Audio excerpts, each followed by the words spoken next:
E se eu criasse o meu próprio Obsidian? Maluquice, né? Mas foi exatamente o que eu fiz. Olha só, aqui tem cadernos, eu tenho notas onde eu escrevo. Essa parte de escrever e tal tá muito parecido com o próprio Notion, mas além dessa visualização em listas e cards, eu tenho uma visualização em nós. E olha que legal, alguns nós são tag, outros nós são conteúdos, outros nós são cadernos, mas olha só como isso aqui está funcionando. Primeiro, o que é isso aqui que eu estou mostrando para vocês? O que é esses nós? Esses nós são gerados pelo D3JS. O D3JS é uma lib muito antiga de visualização de dados em JavaScript. Então no vídeo de hoje você vai entender como que a gente pode pegar o D3JS e usar ele para construir um gráfico igual ao do Obsidian. Vai ser algo bem prático, aplicado ao meu projeto da faculdade, mas que eu acho que é bem útil para vocês entenderem como que dá para usar o JavaScript para visualizar dados de maneira bem poderosa. Olá, eu sou o Lucas Badico, dev e professor apaixonado pela programação. Seja bem-vindo ao meu canal. Eu conto com a sua inscrição e o seu comentário, principalmente com o seu comentário, com dúvidas, questionamentos, críticas, porque é com o seu comentário que eu entendo melhor vocês para que a cada vídeo a gente construa uma comunidade melhor. E se você não viu ainda, dá uma olhadinha nos cursos que estão disponíveis no canal, inclusive o curso intensivo de Golang que está rolando para os membros do canal. No mundo do JavaScript, os frameworks de front-end ficaram bem famosos. React, Angular, Vue, mas antes dos frameworks de JavaScript sequer imaginarem existir, lá estava o D3. O D3 não é um framework de JavaScript, apesar de poder sim ser usado quase como um framework. Ele é uma ferramenta de visualização de dados. O D3 foi feito para que pessoas que precisam pegar grandes quantidades de dados pudessem trabalhar com esses dados no JavaScript. Deixa eu mostrar alguns dos exemplos do D3. Por exemplo, o pessoal do mercado financeiro. Esse gráfico é um gráfico bem conhecido do mercado financeiro. E olha só, você pode fazer tudo usando o D3. Olha só, Scatterplot, isso aqui é muito usado na parte de treinamento de IA, porque é esse gráfico que mostra se um treinamento de uma IA está próximo ou não do dado de amostragem. Então, o D3 tem tudo que é tipo de gráfico que qualquer data analyst precisa. É claro que a galera de dado está muito mais envolvida com Python, mas o D3 está aí para a gente usar. E como que eu usei o D3 para fazer o meu gráfico de nós, o meu Obsidian? Primeiro que agora eu tenho um componente chamado GraphView. Foi o Júnior que fez a primeira versão desse gráfico. Ele usou o D3 para fazer uma versão bem básica, onde ele mostrava notas e matérias. Deixa eu mostrar aqui como é que estava funcionando a primeira versão. Na primeira versão você cadastrava uma matéria, dava uma nota e aí você tinha as notas daquela matéria. Então se eu fizer português, eu tenho então um gráfico da nota 5. Eu acho que ele dava a média, se eu não me engano.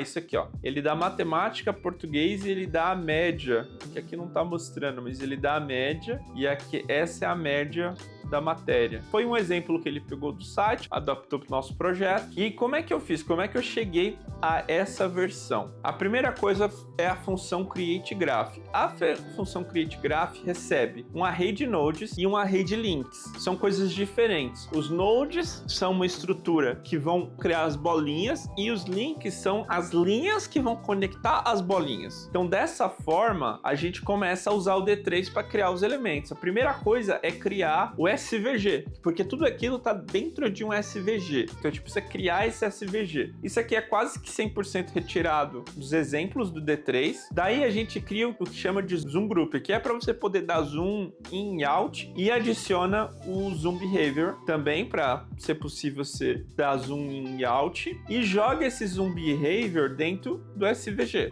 Daí a gente cria o elemento tooltip. Se você olhar, quando eu passo o mouse, ele dá um tooltip. A gente cria o elemento o tip, a gente vai usar lá embaixo. E olha só, a gente tem um ticket. O que é o ticket? O ticket é esse movimento aqui. Toda vez que você faz isso, você tá ticando um nó. Então por isso que ele tem o x1, o x2, o y1 e o y2 e você passa um transformer. Ele aplica um translate naquele elemento. E aí tem a simulação. A simulação você joga os nós, você atribui uma força entre os links e taca os links lá dentro, atribui uma força de repulsão, que é o charge, e atribui uma força de colisão também, para quando a gente fizer isso aqui, ó, isso acontecer. Ele tem um collision force ali que evita que vá para cima, enquanto o link exerce uma força de atração, no collision ele exerce uma força de repulsão. E aí tem o radial. O radial é o que tende a tornar isso uma bolinha. É claro que no meu exemplo tem poucos, mas se a gente criar mais, olha só, ele tende a criar uma bolinha ao redor daquele item. Por quê? Porque tá aplicada uma força radial ali também. E aí tem o alpha decay, que é, pelo que eu entendi, é um jeito dele deixar um pouco mais suave as interações.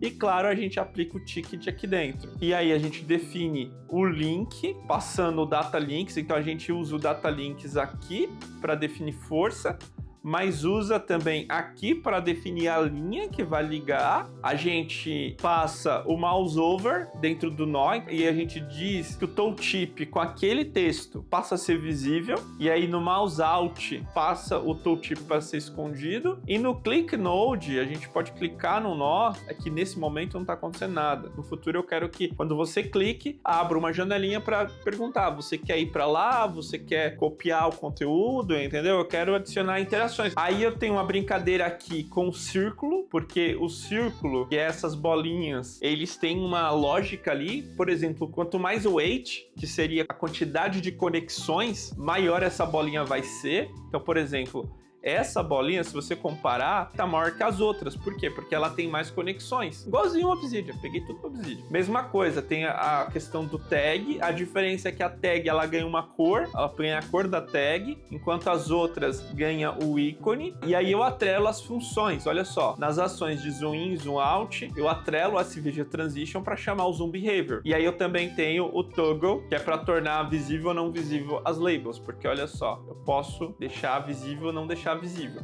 O filtro eu consegui aplicar pelo lado de fora, vocês já vão ver como é que eu fiz o filtro, mas tanto isso aqui quanto isso aqui estão funcionando. Beleza, vocês viram como que eu peguei nós e links, que eu não mostrei ainda como é que eles se organizam, e transformei em um gráfico. Mas como é que eu pego os meus cadernos e transformo em nós e links? Aí é uma outra função, parse to graph notes, em que eu recebo os notebooks, os conteúdos e os notes dos conteúdos, e eu retorno os nós e os links. Então olha que interessante, vamos ver como é que essa função funciona. Primeiro eu crio um mapa de nós e um array de links, que é o que eu vou retornar. Depois eu vou criar algumas variáveis de suporte e aí eu vou começar a percorrer. Primeiro eu percorro os notebooks. Repara que interessante, aqui eu estou recebendo um options e o options tem algumas funções. Ele se pergunta, olha, existe show tags? Se existe show tags, eu vou deixar o show tags com valor, senão eu vou deixar como true. Então o default é todas as opções estarem ligadas. Se não existe, vai deixar como false. Mas por que ele se pergunta isso? Porque se eu não quero mostrar, se naquele filtro não tem tags, por exemplo, eu vou passar o show tags como false, e aí eu não vou liberar, eu não vou mostrar o show tags. Mas no caso aqui, digamos que eu torne notebooks como false, eu vou aplicar. Caso isso aconteça, eu não vou percorrer notebooks, eu não vou passar esse notebooks para dentro do mapa de nodes. A mesma coisa com show tags. Se eu escolhi mostrar tags, aí eu vou percorrer as tags do notebook.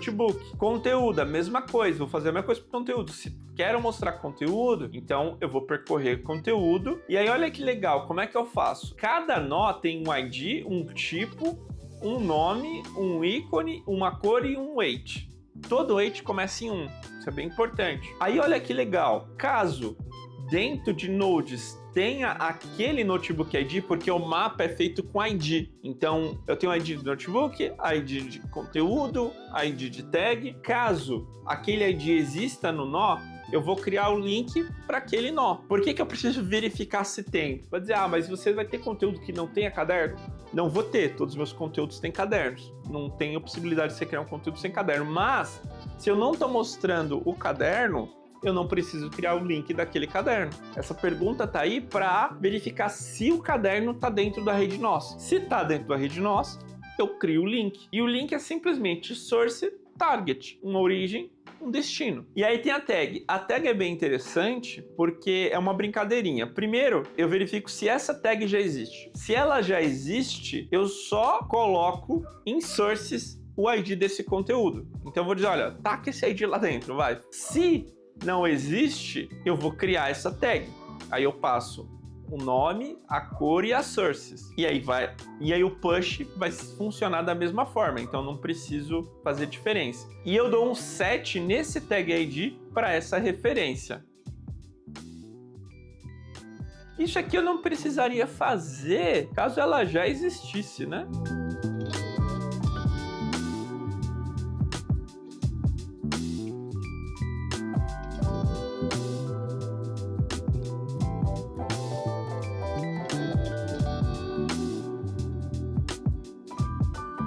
Eu sei que o set ele custa pouco, mas é um esforço a mais. A gente melhora aí esse pequeno trecho. E agora o que a gente faz? Como tags ele está dentro de notebooks ou dentro de conteúdos, e eu acabo usando tags reference para montar os nós de tags. Então eu vou passar pelos tags reference, caso esteja ligado o show tags, e vou montar esse nodes map. E aí eu vou percorrer essas sources, aquelas sources que eu criei, apontando o source ID para o target ID, que é a da própria tag. Essa parte é a parte que não está funcionando. Vamos tentar arrumar?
Agora foi, ó. O que aconteceu? Eu não sei porquê, eu tinha decidido que um nó apontando para outro nó não ia mostrar no gráfico, porque eu não estou mostrando nós individuais no gráfico. Mas quando é um nó apontando para outro nó, a gente tem que apontar para o conteúdo daquele outro nó, que está no dado do bookmark. Então, dessa forma, a gente conseguiu, cara. Olha só, você tem o teste 3 apontando para o Big O Notation. Dessa forma, a gente conseguiu fazer funcionar, porque a gente tratou o notebook de uma forma e todos os outros da mesma forma, como se fosse conteúdo, usando o notebook e o Content ID. E pronto, resolvido. A gente então tratou notebooks, conteúdos. Quando passa por esses dois, a gente então joga as tags desses dois no tag references e aí trata os nós que podem ter referências para outros conteúdos. Talvez só o que a gente precisa fazer em show notebooks é o CIF, a gente só pode se tiver o show contents. Por que a gente só pode se tiver o show contents? Porque caso não esteja o show contents, eu não quero mostrar o link para conteúdo. Apesar que não iria mostrar o from, mas é mais garantido. Então se eu remover conteúdos aqui, ó, eu não tenho nenhuma linha solta. Funcionou bem. É isso, cara. A gente conseguiu resolver. E aí, vamos ver a página, como é que fica a minha página de grafos, só para matar. Então a página de grafos tem o básico, a gente carrega o JavaScript do D3 e aí carregamos os nossos JavaScripts, que é de componentes. Inclusive aqui está o JavaScript do Create Graph View com todas as funções que eu mostrei para vocês. A gente carrega os JavaScripts da nossa aplicação. Inclusive eu modifiquei o app para ser app load surfbook. Todas as vezes que eu estou usando algo específico da minha aplicação, agora ela está dentro de SFB, de surfbook, underline app. Então session, por exemplo, SFB, underline app, session. E tudo, client, storage, tá tudo dessa forma. Eu preferia assim porque fica bem claro explicar e guiar qualquer pessoa que quiser mexer nisso no futuro. Então, ó, você quer mexer em algo que é da aplicação, tá dentro da pasta app aqui, vai estar dentro desse objeto. Então fica bem claro, bem direcionado. A gente está com funções de criar e deletar, mas a gente não está de fato fazendo nada disso. No futuro eu quero que faça. Por isso que eu deixei as funções aqui. A gente tem a criação dos componentes. Isso aqui é só um shortcut. Eu vou depois explorar isso com vocês. Por que é interessante esse shortcut. Então, eu tenho aqui o Creator. E o Creator, ele me dá acesso a essas funções mais enxutas, como Create Header. Se você olhar a assinatura dessa função, ela precisa de dois outros argumentos, que é o Document e o Wrapper. Quem está injetando esses dois argumentos é essa outra função aqui. Essa outra função tá injetando esses dois argumentos, por isso até que ele recebe o document e ele vai buscar o wrapper, enfim, montar toda essa lógica. Então eu tenho menos boilerplate para trabalhar. Então eu monto a minha página aqui, ó, com funções HTML simples até, ou usando o meu Creator. E em algum momento aqui eu listo, eu pego todos os meus meta, que é o conteúdo, e todos os meus conteúdos nodes, que é os nós de conteúdo, não estou falando dos nós do gráfico, é os nós de conteúdo. Eu jogo aqui para dentro, olha só, e aí eu tenho os nodes e o link. Eu então uso nodes e links para passar para a função Create Graph, e aí eu uso a Get Graph Controls. Essa Get Graph Controls é a função que gera os meus botões aqui. Get Graph Controls, ele recebe as ações de zoom in, zoom out de dentro dessa função, olha que interessante. E no Change Filter, olha que legal, ele repete a mesma função, só que agora passando um Options customizado. E ele passa também o Get Controls with Actions, que é essa função aqui. Então é uma função recursiva passando SVG Nodes. Então ele reseta o container. E aí, se você for ver, esse Get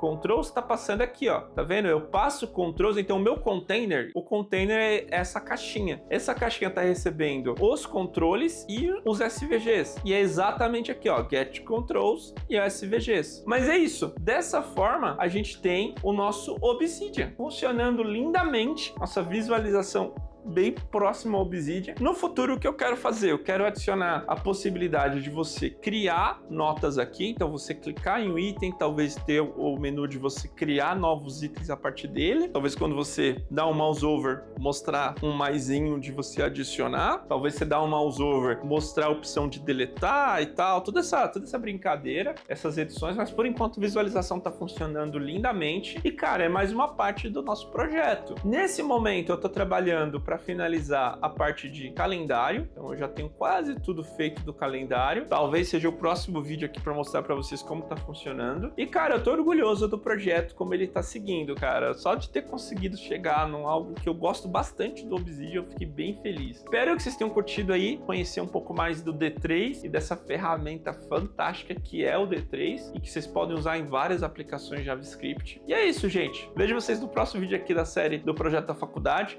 Tá acabando, daqui a uma semana eu vou estar apresentando isso lá em Minas Gerais, junto com a galera. E é isso aí, obrigado pela jornada. Tá acabando o projeto, mas ainda tem bastante vídeo para sair. E se você não viu os outros vídeos da série, dá uma olhadinha aqui na playlist e dá uma olhadinha nesse vídeo escolhido especialmente para você. Até mais, tchau!